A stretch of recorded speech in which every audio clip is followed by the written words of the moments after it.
네. 네. 자, 이제 우리 권순우 팀장님 네. 만날 시간이 됐습니다. 3프로TV의 보물 우리 권순우 팀장님 어서 오십시오. 안녕하세요. 3프로TV 권선우 팀장입니다. 네. 어서 오세요. 반갑습니다. 아, 정말 참 우리의 큰 재산 아니겠습니까? 아, 이런 재산들. 하지만 또 우리 사회적으로도 보면 우리의 유산을 아이들에게 말고 자식들에게 말고 또 사회에 기부하려는 그런 움직임도 네. 우리도 점점 좀 움직이고 있는 것 같아요. 그렇죠. 네. 네. 그래서 한번 또 소개를 좀 해주셔야죠. 이게 꼭 저보고 읽으라고 네. 부탁이 들어왔어요. 그래도 내가 이 컨셉에 맞는 모양이지. 나이가 제일 많이. 그래서 저 뭔가 이렇게 좀 믿음이 가고 이래서가 아니고 아니, 따뜻해서가 아니고 시키면 읽는다 이거죠. 자, 잘 읽어드릴게요. 멀지 않았다. 안녕하세요. 3프로TV입니다. 오늘 방송 많이 기다리셨죠?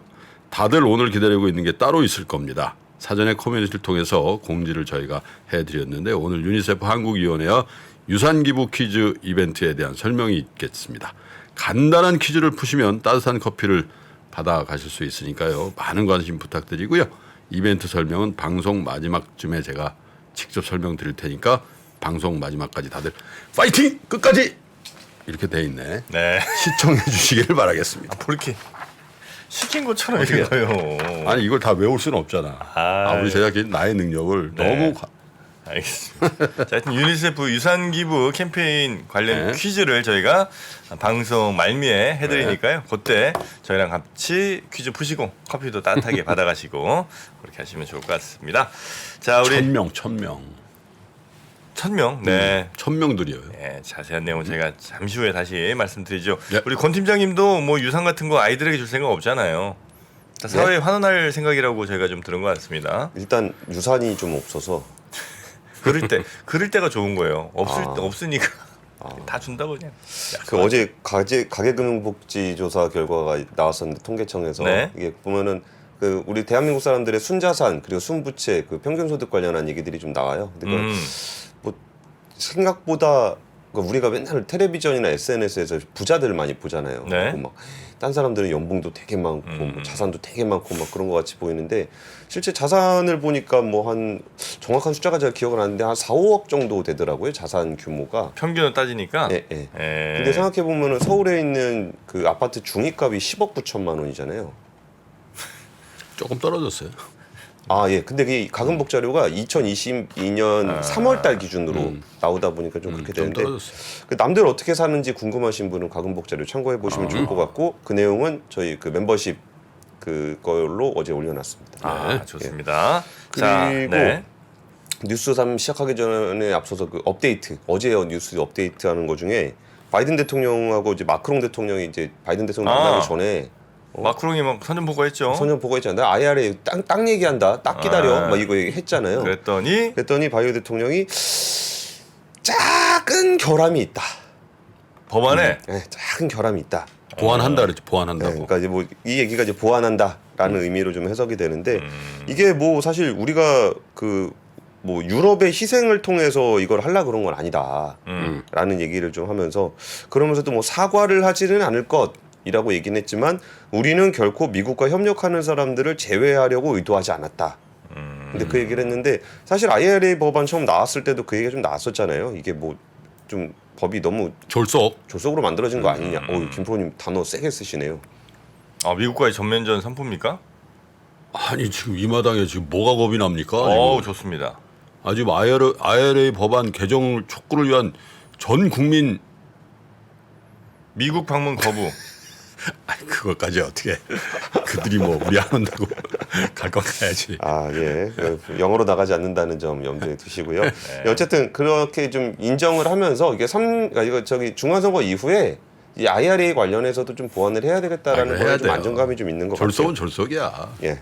그래서 오늘 뉴스부터 시작하겠습니다. 네. 그 물가지표 PC 개인 소비 지출이라는 가격 지수가 나왔어요. 10월인데 우리가 이렇게 좀 최근에 좀 장 분위기가 좀 괜찮잖아요. 네. 우리나라 환율도 그렇고. 그럼 그게 언제가 변곡점인가를 생각해 보면은 대략 그 CPI 발표 때가 아닌가. 10월 CPI 발표할 때 7.7 나오면서 그때 인플레이션이 좀 잡히네.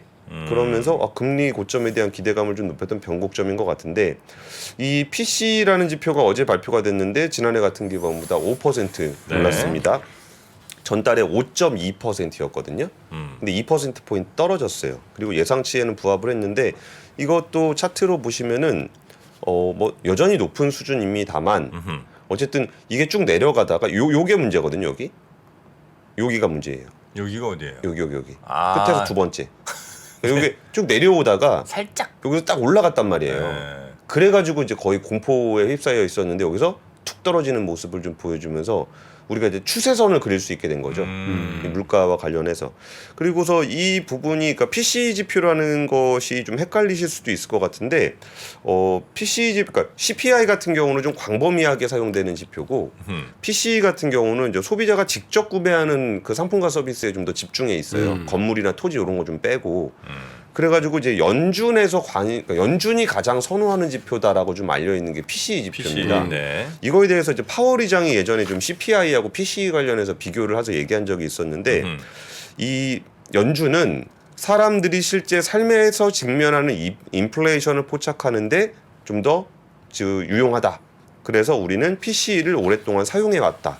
라는 얘기를 한 적이 있었어요. 그러니까 두 지표가 차이를 보이는 거는 CPI가 음식, 휘발유, 자동차, 주택 등의 항목에서 PC보다 좀 더 높은 가중치를 두기 때문이다. 그리고 PC하고 CPI가 조금 차이가 나요. 근데 CPI는 사람들이 많이 보는 지표라는 측면에서 연준이 좀 의미를 두는데 금리를 두고 볼 때는 우리는 PC를 목표로 한다.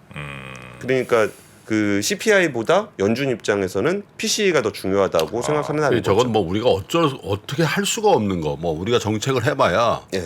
어떻게 뭐 기름값이니 뭐 식료품값 어떻게 하냐. 예, 그런 거 싹 빼고 이렇게 보자 이런 얘기잖아요. 네. 예. 그리고 항목 중에서 뭐 건물이나 이런 거는 사람들이 소비를 하는데 직접적으로 영향을 주지는 않잖아요. 물론 이게 뭐 부의 효과라든지 뭐 이런 건 있긴 하겠지만. 그렇죠. 네. 근데 직접적으로 영향을 미치는 것이 PC이기 때문에 연준은 금리를 결정할 때 이 PC를 더 유심히 본다. 근데 이것도 전월 대비 그 좀 상승폭이 많이 둔화됐다라는 걸 확인을 하게 된 것 같아요. 네. 그러면서 전반적으로 얘기가 나오는 거는 그러니까 물가는 확실히 고점을 확인한 것 같다. 라는 얘기들을 좀 하고 있고 그러다 보니까 그러면 금리는 언제쯤일 것인가 라는 것에 대한 관심들이 좀 있는데 미셸 보먼 미 연방준비제도 이사가 금리 인상 속도를 늦추는 것이 적절하다라는 얘기를 또 했습니다. 금리 인상 속도와 레벨을 완화하면 지나 통화정책 조치의 효과를 좀 더 완전하게 평가할 수 있을 것이다. 자꾸 이 평가에 대한 얘기가 좀 나오거든요. 그러니까 금리를 많이 올려놨는데 이게 실제로 어떤 효과가 나타날지에 대해서 조금 지켜보자라는 느낌이 좀 있는 거고 네. 거기에 더해서 어제 미국 공급관리협회 ISM 지수라고 얘기하는데 제조업 지수죠. 이 부분에 대해서 얘기했는데 49가 나왔습니다. 이 49가 어느 정도냐면은 이 그래프 한번 같이 보시면은 딱 여기가 이제 코로나 때거든요. 코로나 때를 제외하고는 50 밑으로 내려간 적이 없어요. 여기 때 딱 코로나 때만 내려갔습니다. 그러니까 이게 지금 제조업 쪽에서 경기 위축이 50 기준이거든요. 근데 50 밑으로 하면 경기 위축을 얘기하고 있는 거고 이런 거를 보면은 물가도 이제 고점을 좀 본 것 같고 제조업 쪽에서도 약간 경기 둔화를 보이고 있는 이런 지표들이 시장에서는 그 금리의 급격한 인상에 대한 공포를 좀 줄여주는 효과가 좀 있는 것 같습니다. 아니 근데 그 연준이 예. CPI보다 PC를 중요하게 본다라고 예. 하면 PC 발표할 때 주가가 훨씬 더 많이 반응해야 될 거 아니에요. 근데 왜 우리는 미국장은 우리도 그렇고 CPI 발표할 때 그렇게 미친 듯이 반응을 합니까? 먼저 나왔어요. CPI가. CPI가 먼저 나온다고요. 먼저 나와서? 예. 되게 중요하죠. 시점이라는 게. 아 그래서 그런 거예요? 예, 그러니까 이제 CPI는 예를 들면 CPI는 그대로인데 PC만 떨어지는 케이스는 거의 없고 예. 그냥 이 낙폭에 어느 정도 네. 차이가 있는 거지. 네. 그러니까 지난번 7.7은 우리가 생각했던 것보다 툭 떨어졌기 떨어졌죠. 때문에 그걸 반영하는 거죠. 아. 이게 예고편이 더 중요한 거야. 그러니까 11월 CPI가 예를 들어 뭐 12월 초에 발표되고 뭐 그렇지. PC는 좀 뒤에 발표되니까 CPI 낮아지면 PC도 낮아지겠거니. 그렇지. 예. 근데 이게 확 벌어졌을 때가 문제거든요. 네네네. 확 벌어졌을 때 그때 아까 제가 파월 의장 발언을 말씀을 드렸던 때가 이게 확 벌어졌던 때가 있었어요. 그러다 보니까 이제 기자들이 질문을 했던 거예요. 네네네. CPI하고 PCE를 어떻게 구분해서 보시느냐. 그랬더니 파월 의장이 자기는 PCE를 더 중요하게 본다. 근데 사람들이 널리 보는 거는 CPI이기 때문에 CPI 다. 신경을 쓴다. 뭐 그 정도였습니다. 자, 그러면 두 번째 뉴스 한번 가볼까요? 무역 수지 적자 계속되고 있습니다. 11월까지 무역 적자가 걱정이에요. 426억 달러로 집계가 됐는데 이게 1996년에 우리나라가 무역 수지 적자 규모가 되게 컸어요. 누적 적자가 컸는데 그때 206억 달러였거든요. 네. 근데 지금은 426억 달러예요. 적자. 예, 적자요. 96년에 그렇게 되고 97년에 IMF 외환위기 온 왔죠. 음. 근데 이게 뭐 별로 의미는 없겠지만 통계 작성을 1956년에 시작을 했는데 뭐 최대 수치입니다. 뭐 당연히 최대 수치겠죠. 우리나라 무역 규모가 워낙 커졌으니까 적자가 나더라도 크게 나는 건데 이게 이 구조를 조금 설명을 좀 드리고 싶어요. 그러니까 무역 수지 구조가 어떻게 돼 있냐면은 우리나라 전체 수출에서 중국이 차지하는 비중이 한 23% 정도 돼요. 네. 제일 커요. 그리고 한국 수출에서 반도체가 차지하는 비중이 한 20% 됩니다. 그러니까 제일 큰 포션이 중국하고 반도체예요.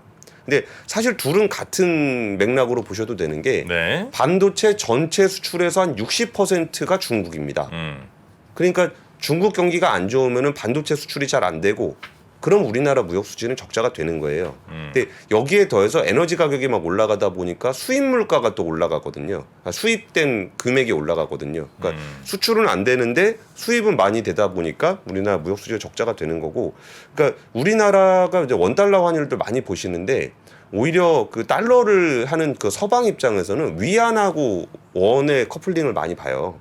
그러니까 중국 경기가 좋으냐 안 좋으냐에 따라서 우리나라 원화를 같이 움직이게 하는 경향이 좀 보입니다. 그러니까 최근에 원화가 좀 강세를 보이는 것도 위안화가 강세가 되고 있어서를 많이 따져요. 그렇죠. 예, 그러다 보니까 우리나라 경제 무역 수지에서 중국이 차지하는 비중이 되게 크고 지금 우리나라 뭐 삼성전자, 하이닉스 뭐 반도체 재고 자산 많다 이 얘기도 중국에 가야 될 게 못 가서 그렇게 되는 거예요. 그러니까 지금 반도체 수출액이 1년 전보다 거의 한 30% 가까이 급감을 했고요. 그 올해는 뭐 당연히 그렇게 뭐 무역 수지 적자가 되는 거고 여기에 더해서 내년도 전망에서 산업연구원 발표에는 내년도 무역 수지가 266억 달러 적자를 기록할 것이다. 그리고 무역협회는 조금 더 완화적으로 138억 달러 무역 적자를 기록할 것이다. 근데 무역 적자라는 게 우리나라에서는 되게 그전에는 상상하기 좀 어려웠던 일이거든요. 네. 그러면은 지금이 한 406억 달러, 500억 달러 넘어설 것으로 예상이 되는데 내년에 한 250, 260 정도가 적자가 된다 그러면 올해보다는 좀 좋다는 얘기겠지만 그렇다고 해서 뭐 그렇게 좋게 보기는 좀 어렵고 결국 우리는 중국의 코로나 봉쇄를 어떻게 풀면서 연착륙을 할 것인가라는 부분들을 좀 눈여겨 보셔야 될 것 같아요. 저런 생각이 들더라고요. 2022년에 무역 수지가 저렇게 큰 폭의 적자가 나잖아요. 예. 근데 사실 그 정프로도 무역 수지 적자 별로 기억이 없고 네. 권 기자도 기억이 없으실 텐데 저는 사실 제 뇌리 속에는 무역 수지 적자라는 게 굉장히 긴 기간이 있었거든요. 뭐 제가 학교 다닐 때 이럴 때는 대일 무역 적자가 계속 대일. 네, 아니 그것도 그렇고 대일 무역 전체적으로- 적자 전체적으로도 무역 적자 많이 났었어요. 근데 흑자 기조가 된 게 사실 이렇게 반추해 보니까 아 이게 인플레이션이 없는 기간이었네. 또 금리가 계속 빠지는 기간이었구나. 그러니까 이제 인플레이션은 없는 상태에서 세계 교육 규모는 계속 확대되는 세계화의 과정이었다는 거죠. 근데 지금은 인플레이션 위기가 40년 만에 온 거잖아요. 40년에 왔고 세계화가 굉장히 블로킹을 당하는 그 국면이기 때문에 예. 어쩌면 우리가 한동안 저걸 봐야 될지도 모른다. 지금까지 일시적으로 뭐 위기나 뭐 이럴 때 간헐적으로 나온 아주 몇 달 만의 이벤트였다면 어쩌면 저게 몇 년 갈 수도 있다라는 생각을 좀 하는 거 아닌가 그런 생각이 좀 적자 기조가 적자가 쭉 이어질 가능성이 좀 그럴 있다는 수도 있는 거죠. 저는 그렇게 생각하고 싶지 않은데요.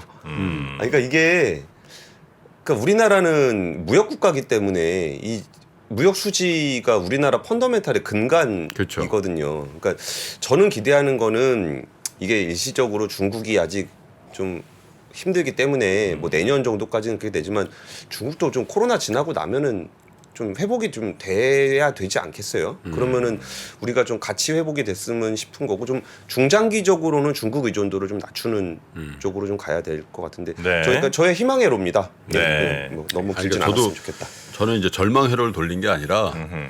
전혀 새로운 환경이 나타난 거에 대해서 그냥 저건 의례적인 일시적인 지금까지 본 것처럼 아주 그냥 시간이 지나면 해결될 문제다라는 그런 인식에서는 조금 피해 보는 것도 방법이다라는 얘기를 합니다. 알겠습니다. 네. 절망 회로 아닙니다. 네. 자, 그리고 세 번째 뉴스까지 한번 가볼까요? 대기업 내년 상반기 406조 만기 도래 회사채 얘기입니다. 네. 근데 저는 내년에 기업 구조조정 있을 거라고 생각하거든요. 이게 결국 기업 구조조정이라는 거는 부채에서 오는 겁니다. 비대에서 오는 거예요. 그러니까 뭐 시장의 유동성이 많을 때는 너도 나도 뭐 돈 빌려주겠다는 사람 많으니까 그러면 그냥 뭐 빌려서 쓰면 되는 거거든요. 그리고 기업은 뭐 빚 갚을 일이 없으면 망하진 않습니다. 결국 기업이 망하는 건 빚 못 갚아서 망하는 건데 효과적인 기업 구조조정이라는 게 결국은 이제 기업은 탄탄한데 일시적으로 자금이 부족하다. 네. 이런 데는 지원하고. 근데 기업이 좀 탄탄하지 않다. 그러면 정리하는 게 기업 구조조정이거든요. 네. 이거를 얼마나 스무스하게 하느냐가 중요한 건데 내년에 한 406조 원 회사채 상환을 해야 된다고 해요. 500대 기업 중에 리더스 인덱스가 조사한 267개 기업에 대한 이야기입니다.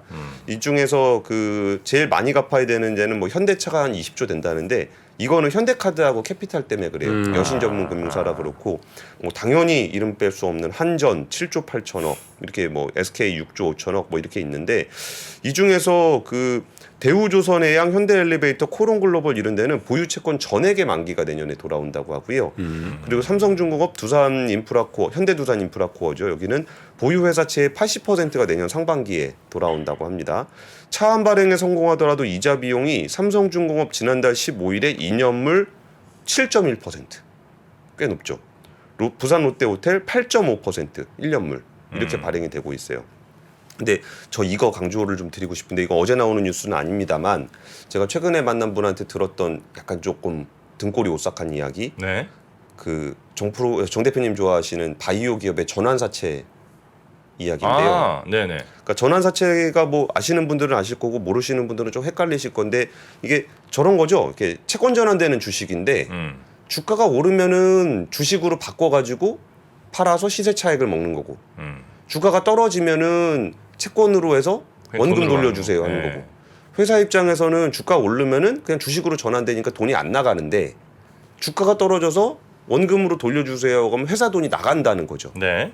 그런데 이게 지금 바이오 회사들 주가가 별로 안 좋다라는 사실은 다들 알고 계실 거고 문제는 2020년에서 2021년 국내 바이오 기업이 발행한 전환사채가 한 3조 원 정도가 돼요. 그러면 그거에 대한 만기가 그 한 보통 CB의 상당 기간 이렇게 바로 전환할 수 있는 건 아니니까 보통 네. 한 2년 정도 텀을 두거든요. 그러면 20년, 21년에 발행했던 그 전환사채 만기가 23년에 집중될 가능성이 굉장히 높습니다. 근데 여기에서 바이오 기업이 취약한 이유는 바이오 기업들은 현금 흐름이 별로 안 좋아요. 별로 안 좋은 게 아니라 거의 없죠. 돈은 못 벌려 지금. 아, 오늘 김프로님 절망해로. 아니 뭐 사실이죠. 예. 근데 일부러 그런 건 아니야. 사실은 뇌절 회로로 바뀌는 수가 있습니다. 근데 어쨌든 바이오 기업들은 현금 흐름이 별로 안 좋기 때문에 네. 여기서 돈을 돌려달라 그러면은 굉장히 골치 아픈 골치 아프죠. 상황이 될 수 있거든요. 근데 그 만기가 내년에 굉장히 많이 모여 있다. 그리고 여기가 바이오 기업들이 한참 IPO를 많이 했던 시점들이 있어요.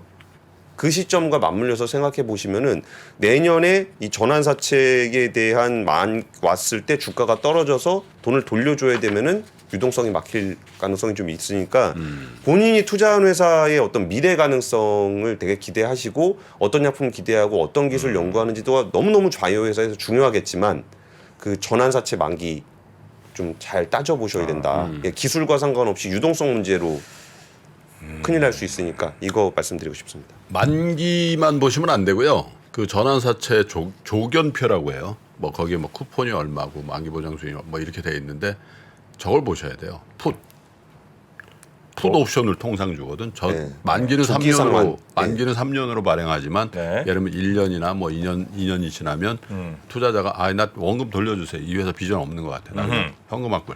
그 풋이 실질 만기거든요.